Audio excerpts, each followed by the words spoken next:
మా తమ్ముడి కోసం ప్రేమతో చేస్తున్న దోశ. ఈమె కోపం మౌనమేలే, మాటలుండవులే. ఈమె దుఃఖం మనల మేలే, తట్టుకోలేములే.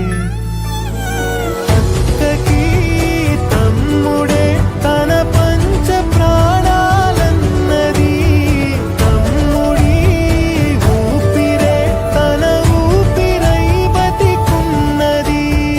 లోకంలోనే అరుదుగా ఉండే బంధం వీరిది.